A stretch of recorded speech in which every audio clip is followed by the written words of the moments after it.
All right, everybody, welcome to Math with Grace. Today we're going to be going through Algebra Unit 6, Lessons 1 through 5. Lesson 1 begins on page 2, and it's all about graphing from the X and Y-intercepts. The point, it says here that a point on the graph where the line crosses the x-axis is called the x-intercept. And therefore, the point where it crosses the y-axis is the y-intercept, okay? For all values of the x-intercept, the y value is 0, okay? For whatever point it is on the y-intercept that crosses the x value is 0. So to solve these types of problems, looking for the x and y-intercepts, we simply substitute a 0 for the x and then solve for y. Then we substitute a 0 for the y and solve for x, okay? So in the first equation here, we have 3x plus 2y equals 6. We're going to put a 0 in for the x, okay? If x is 0, what is our y? Well, 3 times 0 is 0, so that's gone. Then we have 2y equals 6. 2 is being multiplied by y, so we're going to do the opposite and divide on both sides, okay? And we end up with y equals 3. So we know when x is 0, y equals 3. We can go to our coordinate plane and put a point right there, okay? So that was our first point that we solved for, 0, 3. Now we're going back to the original equation, except this time we're going to substitute a 0 for the y. When we do that, 2 times 0 is 0, so it's gone. And then we're left with 3x equals 6. 3 is being multiplied by x. We're going to do the opposite and divide. X equals 2. So the next point is when y is 0, x is 2. So 2, 0. We come over here and we put a point at 2, 0. And then we get out our straight edge and we connect those 2 points to make our line. All right, so let's take a look at the next page. All right, so the top here of page 3 says that sometimes the x and y-intercept is not a whole number. See here? Sometimes it's even an uglier number than this. But basically what they're saying is they want you to estimate. So -3/2 is how you should be writing this in your coordinate plane, right, in your ordered pair. But we know that -3/2 is the same as -1 1/2. So we want to go down 1 and then down 1/2, and that's where our dot goes. So they're basically saying, I'm not going to work through it. It's the same equation.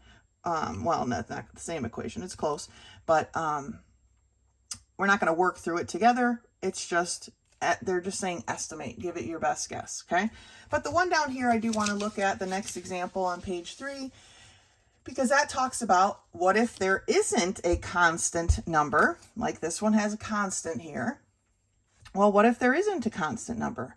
It says that both the x and y-intercepts then are at 0, the origin point.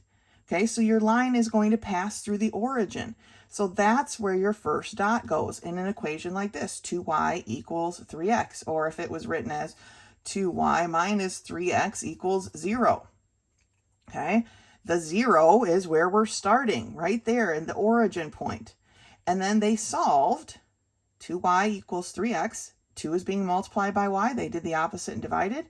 And they found out that their slope, remember the slope is the coefficient of the x term. Their slope is 3/2. So they went up 3, 1, 2, 3. To the right 2 points, 1, 2. They put a dot. Then 2 dots form a line, so they connected it with their straight edge. Okay, so let's take a look at some of these. So here we are on page 4. Number 1, we're giving x minus 2y equals 6. So the first thing I'm going to do is I'm going to substitute a 0 for the x. 0 minus 2y equals 6. 0 is nothing. We don't have to think about it, right? -2 is being multiplied by the y, so I'm going to divide both sides by -2. That tells me that y equals 6 divided by -2, or a -3. So when x is 0, y is -3. That's my first point. So 0, -3, 1, 2, 3 points right here. Okay, that's our first point. Now we're going to substitute a 0 for the y. And we get x minus 2 times 0 equals 6. Well, 2 times 0 is 0. So I have basically x equals 6. That one was pretty straightforward, right? So when x equals 6 and y is 0, okay? So now I know that I'm going to go to a positive 6 and 0 and put a dot right here. Then we grab our trusty straight edge and whamma-lamma, we draw our line. Okay, there we go.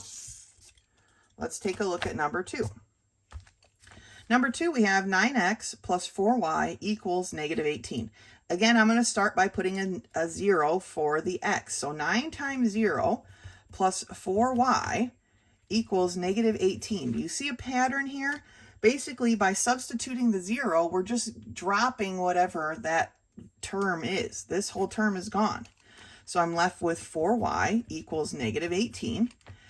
4 is being multiplied by y. We're going to do the opposite and divide. So my y is going to be equal to -18 over 4. We want to leave this as an improper fraction, but we can factor out a 2. So we have -9 over 2. Okay, so when x is 0, y is a -9 over 2. Now, what about our other point? Well, let's graph this, right? So when x is 0, y is equal to 9 over 2. Not 2 goes into 9 4 times, so it's basically -4.5.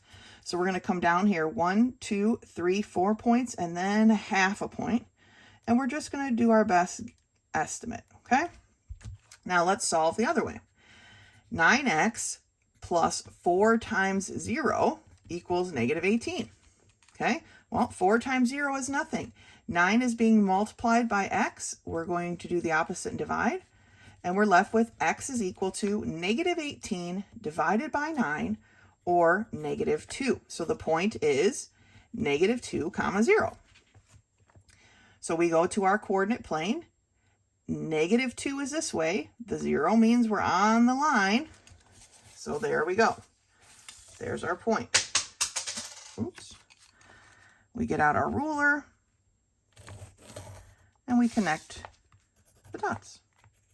There's our line for that equation. All right, one more we have to do. 3y equals 12x. Immediately we see that we don't have our constant, right? So our first point is, boom, right there at the origin, right there in the center. 3 is being multiplied by y, so we're going to do the opposite and divide, so that y is equal to 12 over 3x, right? But that can be reduced. So y is going to be equal to, how many 3's are in 12? There are 4. So 4x. So now we know that our slope is equal to 4. So we're going to go up 4 to the right 1. 1, 2, 3, 4 to the right 1. Remember, we go up and over from our point, our last point that we plotted, and that was just happened to be at the origin for this one. We get out our ruler, our straight edge, and we draw our line. Okay? So, substitute a 0 for one term, solve for that point. Then switch it and substitute a 0 for the other term, and then solve for that point, plotting the 2 points and connecting them with a straight edge. That's lesson 1. Lesson 2 begins on page 8, and it's all about factoring perfect square trinomials. So in lesson 414, we were taught squaring a binomial, right? Here's example, plus 7 squared. We were taught how to do that, right?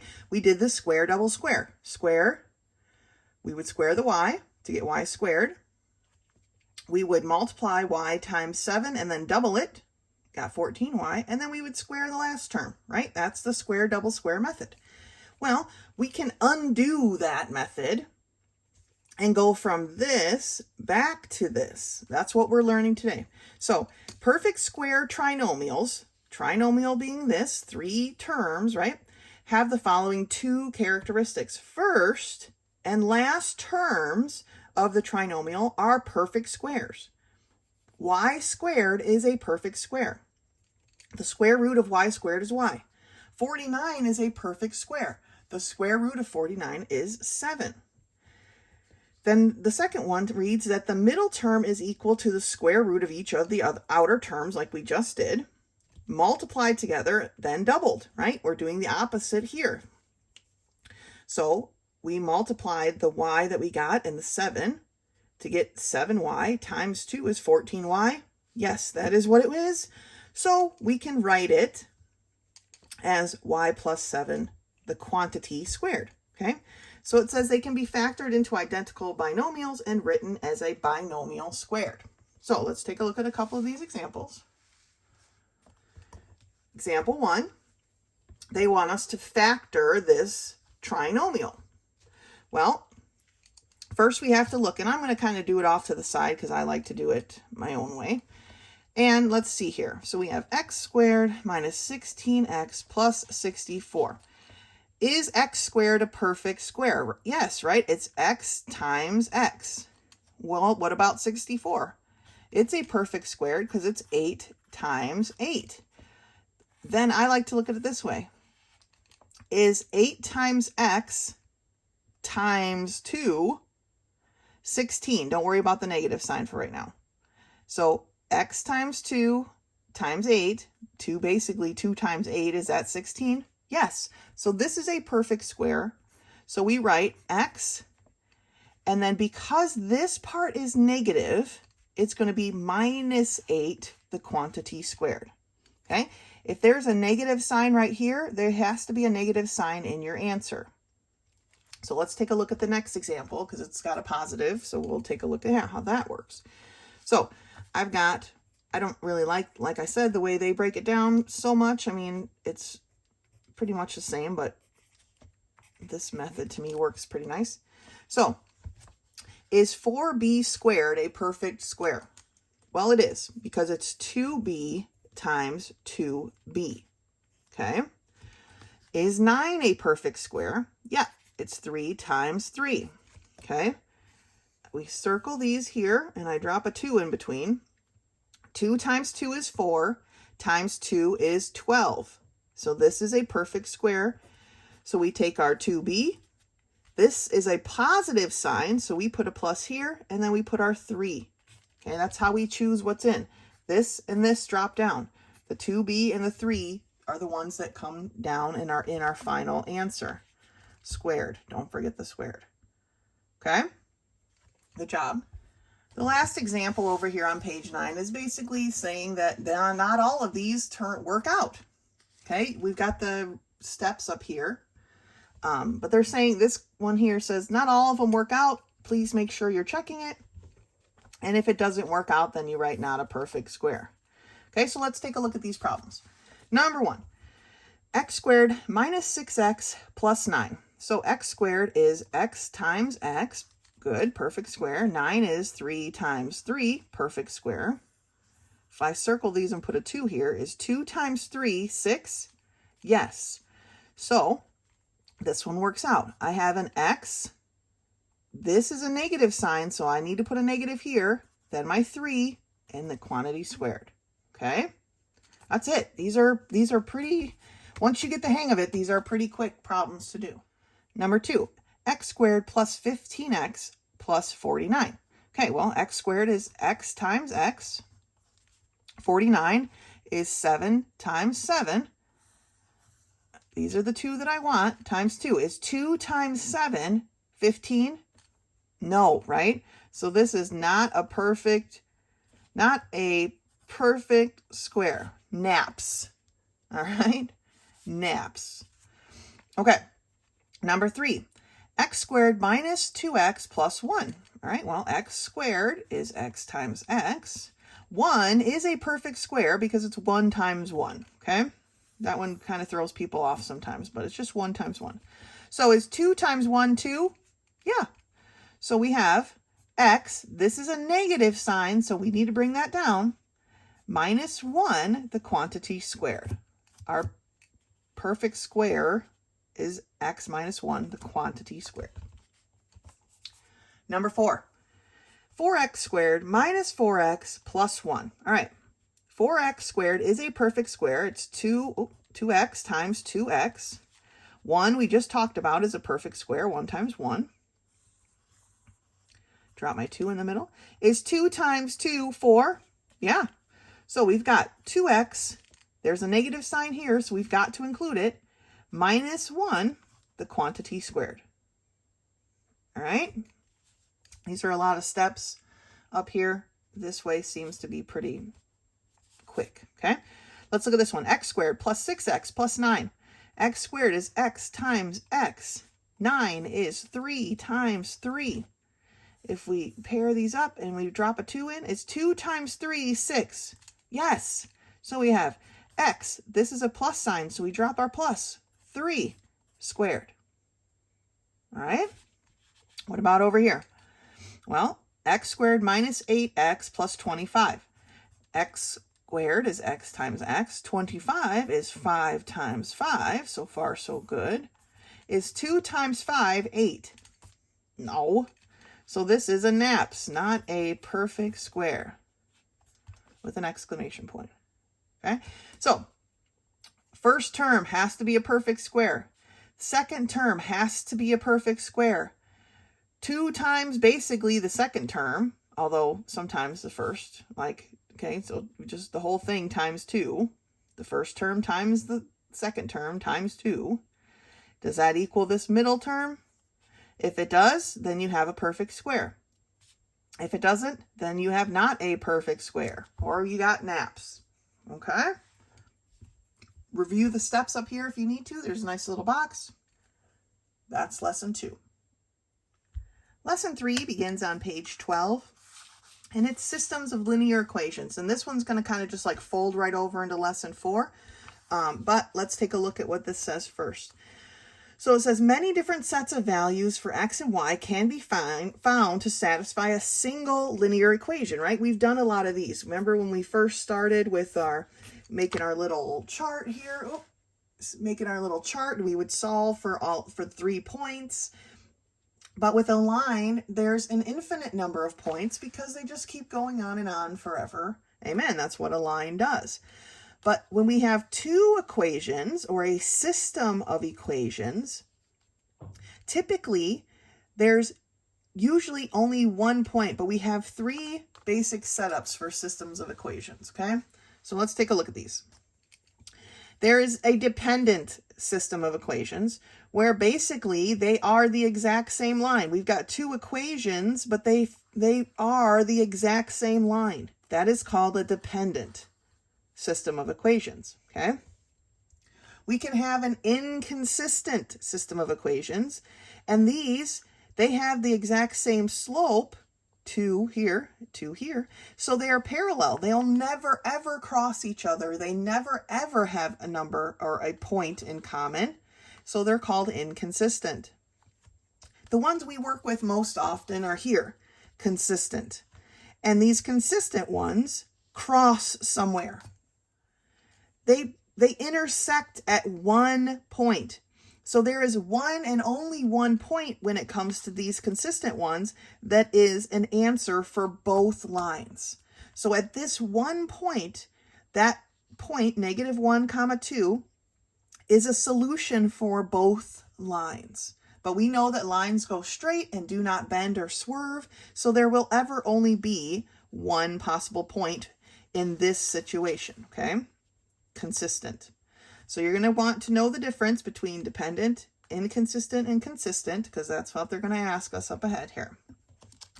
And on the example here on the top of page 13, it tells us what I just said. The consistent type is the most useful because it yields a set of values that satisfy both equations. 1 point that satisfies both equations. Okay? And here they've graphed it, and then they're just checking to make sure that their graphed answer is correct. Okay? They put that point value into their equation and solved. But let's take a look at these problems here, okay? So they want us to label these first couple of problems, they want us to label as dependent, consistent, or inconsistent. So for number 1, we have two lines moving in exactly the same direction with the exact same slope. These two lines will never, ever cross each other. So they are parallel. So it is an inconsistent order of equations, okay?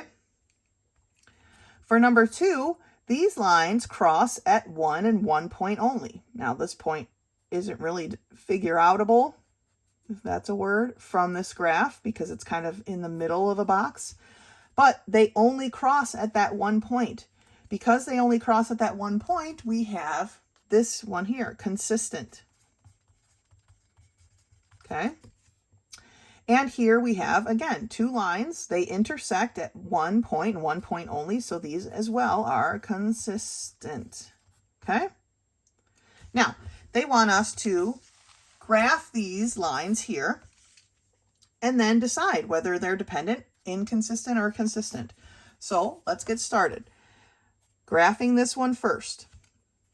Remember from our slope-intercept form, y equals mx plus b.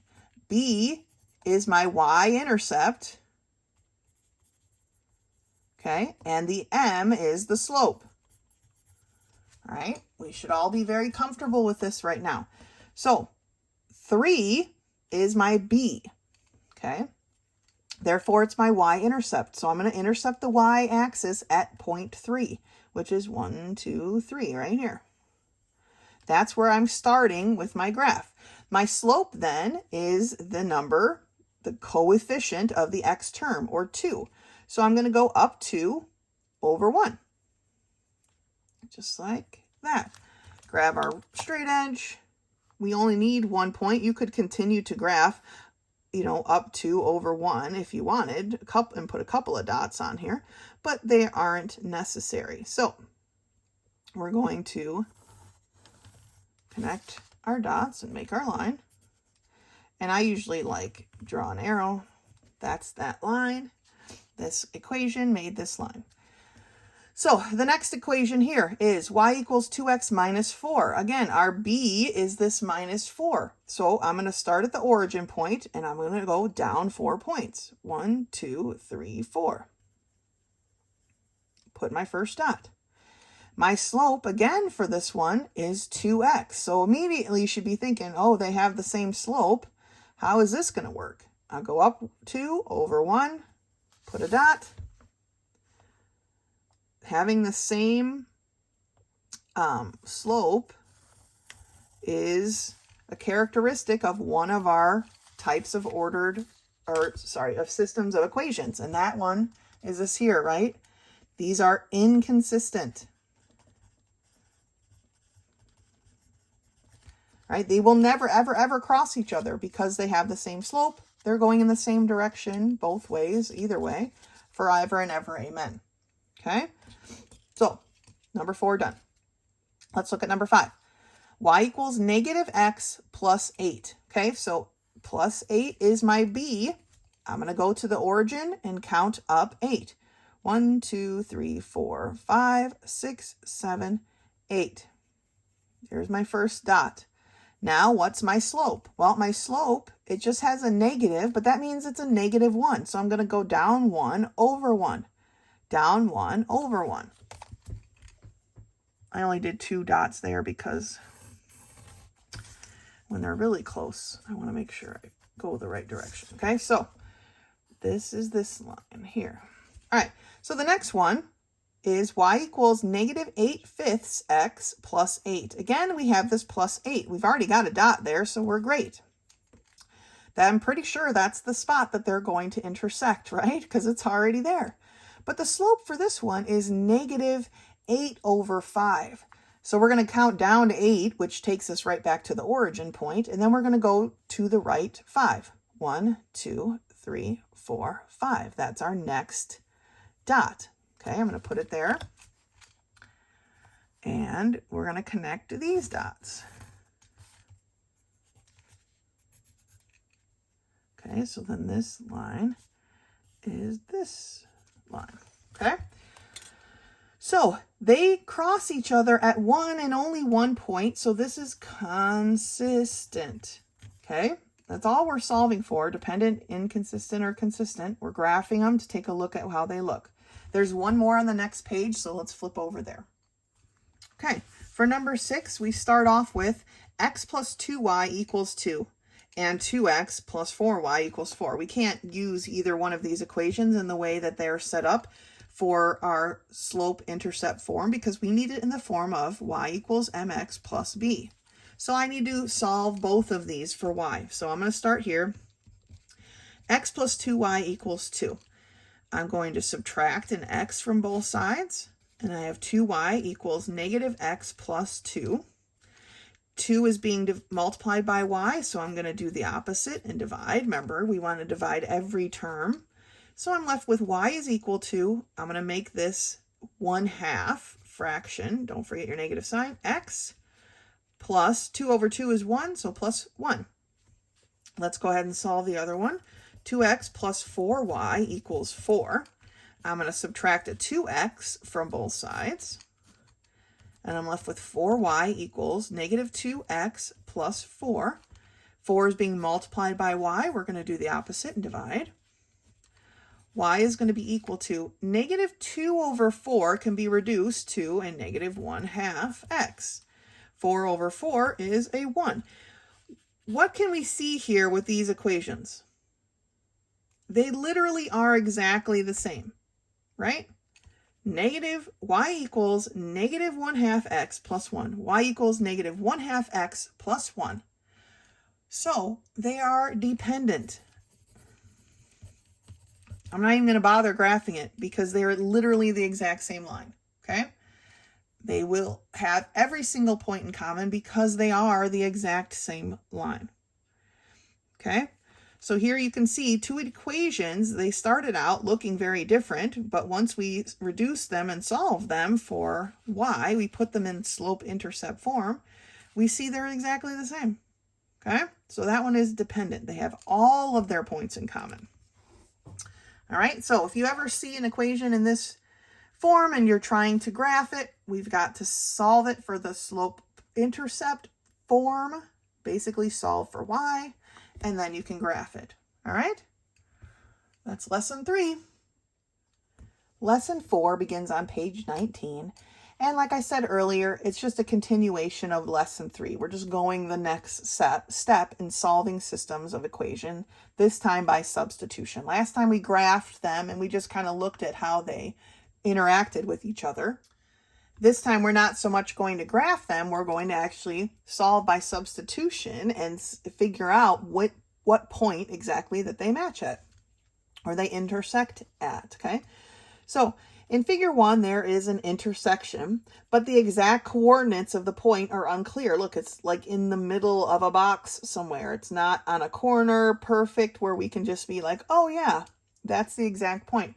We could not really estimate what the heck's going on here. So we have to be able to solve these in a different way. And that different way is through substitution. And we know that if A equals B, then A and B can be switched out for each other. But basically what they're saying, if x is equal to 4, in the problem 2x equals 8, we can substitute this 4 for x. Does 2 times 4 equal 8? Yeah, okay, it does. We just substituted because here they're equal, so where we see an x, we can put a 4 because we know that they're the same thing. Okay, that's what substitution it means. Same thing with like cooking and whatever.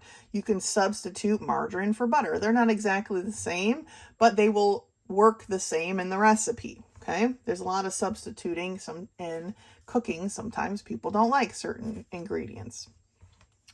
But basically it means that those two ingredients are equal in the way they will work in a recipe, and so you can switch them out. Okay, so to use the substitution property to solve a system of equations, one of the equations must be solved for only one variable. So we have x plus y equals 1. We have to solve it for either x or y. Here they're solving it for y. Honestly, you could have solved it for x. It really didn't matter. So they solved it for y and got y equals 1 minus x. So now we know that when we see a y, we can put in 1 minus x. So in this equation, which was 3x minus 3y equals -1, they substituted the 1 minus x for this y. So now they have 3x equals -3 times the quantity, 1 minus x equals 1. Okay, they distribute, they solve for x, and then they know that's their x point. Okay, that's one part of it. So it says the equation now has a variable that can be solved. And when you find that value of x, you can substitute that value back into this equation or this equation. Okay, and then you solve for the value of y. And then you have 1 point, one x value and one y value. Let's turn the page. So the last section, section 3, was all about graphing, right? And even though they have a drawing of the graph here, you can see over here with the problems that we're about to work on that the graphing isn't part of what we're going to be doing. This is what we're doing, okay? So here are my two systems. X plus 3y equals 0 and x minus 2y equals 10. First, you're going to take one of them. I would have picked this one here. But they're going to solve for one variable. So we have x plus 3y equals 0. But like I said, it doesn't matter which one you solve for a single variable. Okay, we solved here that x is equal to -3y. You could have used this one and got x was equal to 2y minus 10. Either way is fine. They did this one probably because there was a 0 here. But it really doesn't matter. Once you've solved for one variable, you're going to substitute into the other equation. Okay, so I'm substituting this 3y into the other equation, which is this one, x minus 2y equals -10. Substituting the -3y for the x, they solved for y and got a 2. Okay, so immediately, I like to draw it on my problems. Here is a coordinate point that we're looking for. I know my y is going to be a 2. Okay, now we're going to substitute this y right back into the original equation. Okay, I usually draw an arrow so I make sure I know exactly what I'm doing. So they put the y here for this equation. Every time you see a y, you can put a 2. So we have x plus 3 times 2 equals 0, or x is equal to -6. 3 times 2 is 6. We subtract the 6 from both sides, and we get x is -6. So the point, the one and only point where these cross is at -6, 2. And they graphed it to show you, but this lesson isn't about the graphing part, really. Okay, here's a explanation of the steps one last time, and then lesson 2 on this page. I'm not going to go through it right now, but basically all it tells us is that sometimes we're going to have fractions. A lot of times we're going to have fractions, and that's okay.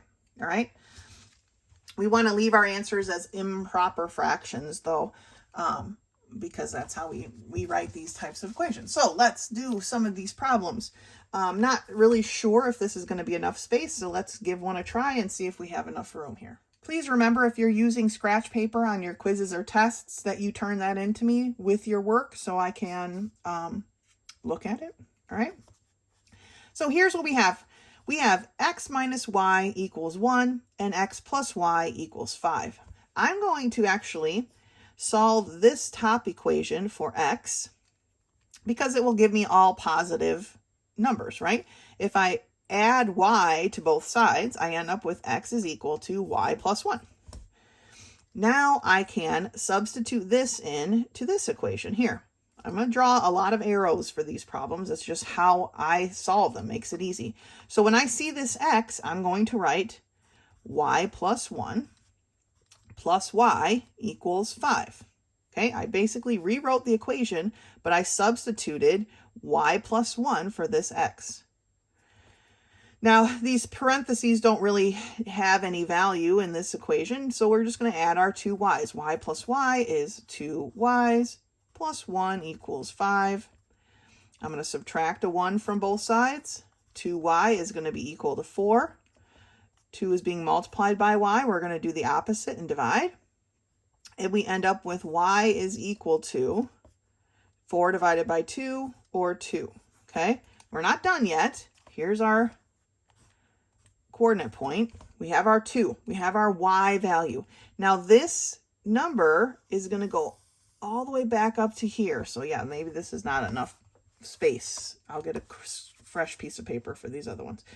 So it's going to go all the way back up to here. I'm going to rewrite the whole equation right now over here. And I'm going to substitute in a 2 for a y. So x minus 2 equals 1. I'm going to add 2 to both sides and see that x is equal to 3. This is the answer. I put a lot of boxes around things, but this is the answer we're looking for. One ordered pair. One ordered pair that tells us where these two lines would cross each other. We don't have to graph it to prove it. We just needed to do the work. Okay, let me get a fresh piece of paper and we'll do a couple more. All right, so we're in Unit 6, Lesson 4, page 21. And we're going to do number 2. So for number 2, we have 4x minus y equals 19 and 2x plus y equals 11. Now, again, I'm going to go ahead and solve this one. Well, actually not, because then I'd have to divide by 4 and it would be messy. Okay, let's not get messy right off the bat. So let's solve this one here, and we're going to solve it for y. And when we solve it for y, we're basically subtracting that 2x from both sides. So we're going to end up with y is equal to negative 2x plus 11, okay? And that's going to be substituted back into here. So 4x minus y, but what's my y? Well, my y is negative 2x plus 11, right? Equals 19. Now, I have got to distribute this negative sign all the way through. So 4x, negative times a negative is a positive 2x. Negative times a positive is a negative 11 equals 19. All right. Combining our like terms, I have 6x minus 11 equals 19. I'm going to add 11 to both sides. And I end up with 6x is equal to 30. 6 is being multiplied by x. We're going to do the opposite and divide. And I get that x is equal to 5. Okay, so here's my coordinate point, my ordered pair, and I know my x is equal to 5. Now, I'm bringing this up to this equation, okay? I already substituted into this one, so now I need to substitute into the other one. So 2 times x, but x is 5, plus y equals 11. Oops. 2 times 5 is 10. Plus y equals 11. We're going to subtract this 10 from both sides, and we end up with y is equal to 11 minus 10, or 1. Done. Okay, the one point that they have in common, the one point that they intersect at, is at 5, 1. Okay, let's look at number 3. These have a lot of steps, but once you get the flow of it, it's not too bad.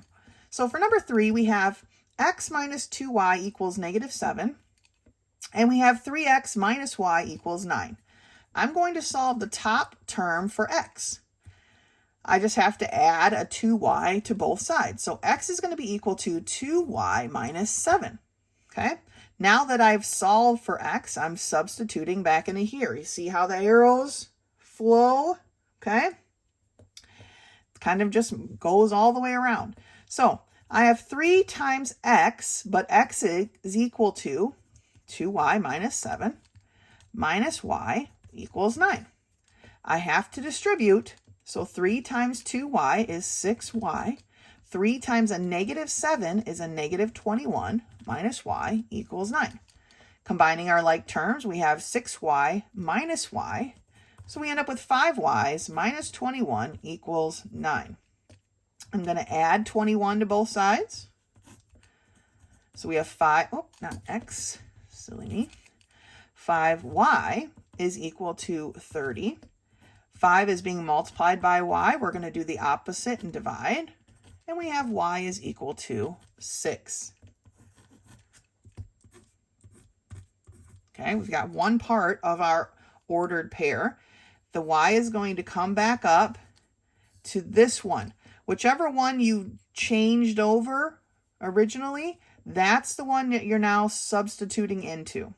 Okay, see how it made a circle? We started here, here, here, and back up to where we started. All right, so I have x minus 2 times y, or 6, is equal to negative 7. X minus 2 times 6 is 12, equals negative 7. We're going to add 12 to both sides. Negative 7, so down 7, and then up 12 gives us a positive 5. So the point in which these two original equations intersect is the point 5, 6. Okay, let's do a couple more. Okay, for number 4, we have x minus y equals 19 and x plus y equals 1. I am going to solve this first one up here for x because then I'll have all positive terms, right? I'm going to add a y to both sides. So x is going to equal y plus 19. All right, now that I've done that, I can substitute in right here. And I'm just going to set up my ordered pair right there before I run out of space. So when I have an x, I can write y plus 19 plus y equals 1. Y plus y is 2y plus 19 equals 1. I'm going to subtract a 19 from both sides. I'm left with 2y is equal to 1 minus 19. That's going to give me a negative 18. 2 is being multiplied by y. We're going to do the opposite and divide. Y is equal to negative 9. So a negative 9 goes right there. Okay, now that I've solved for the y, I'm going to come all the way back up to where I began and substitute that in right there. Okay, so when I see a y, I'm going to write a negative 9. So x minus y, or negative 9, is equal to 19. Minus minus, can we do that in math? No. So our minus minus becomes a plus. So now we have x plus 9 equals 19. We're going to subtract 9 from both sides, and x is going to be equal to 19 minus 9, or 10. 10 goes here, and we're done. Okay, that is our coordinate point where these two lines intersect. Now, numbers like this tell us that this is big, usually off the scale of a graph that we use. So it's nice that we could solve it in this way. Let's look at number 5. For number 5, we have x minus y equals 6, and we have x plus y equals 2. I'm going to solve this top one here for x, so I have all positive terms, right? I'm going to add a y to both sides. So x is going to equal y plus 6. There's going to be my answer right here. Now I can substitute in down here. Every time I see an x, I'm going to write y plus 6. So I have x right here, or y plus 6 plus y equals 2. Y plus y is 2y plus 6 equals 2. We're going to subtract a 6 from both sides. And we have 2y is equal to 2 minus 6, or a negative 4. 2 is being multiplied by y, so we're going to do the opposite and divide. And y is going to be equal to negative 4 divided by 2, or negative 2. Okay? Now, I am going to substitute this back in up here. Every time I see a y, I'm going to write negative 2. So my equation is x minus y, or negative 2, equals 6. We've got to make sure when we have a negative here that it is separate from the actual term if the term has a negative number. Okay, those are two different signs. But can we have a negative, a minus minus in math? No. So it becomes a plus. So we have x plus 2 equals 6. To get our x, or to get our x by itself, we have to subtract that 2 from both sides. And we're left with x is equal to 6 minus 2, or 4. So the point where these two equations intersect is at 4, -2. All right, last one we're going to look at on this video and for this week is number 6. And we have x minus 2y equals -4, and we have x plus 2y equals 12. I'm going to solve this one here because I'm just going to add a 2y to both sides. So I have x equals 2y minus 4.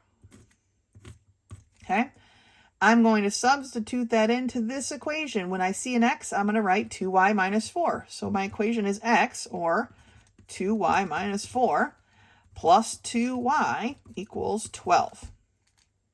2y plus 2y is 4y minus 4 equals 12. We're going to add this 4 to both sides. Okay. 4y then is equal to 12 plus 4, or 16. 4 is being multiplied by y. We're going to do the opposite and divide. And we're left with y is equal to 16 divided by 4, or 4.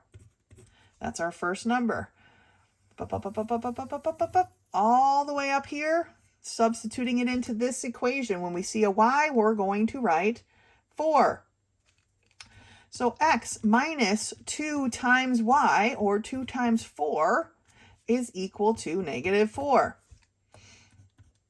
-2 times 4 is a -8, is equal to -4. To get our x by itself, we have to do the opposite here. So we're going to add 8 to both sides. X is equal to -4 plus 8, or 4. So the point where these two lines intersect is the point 4, 4.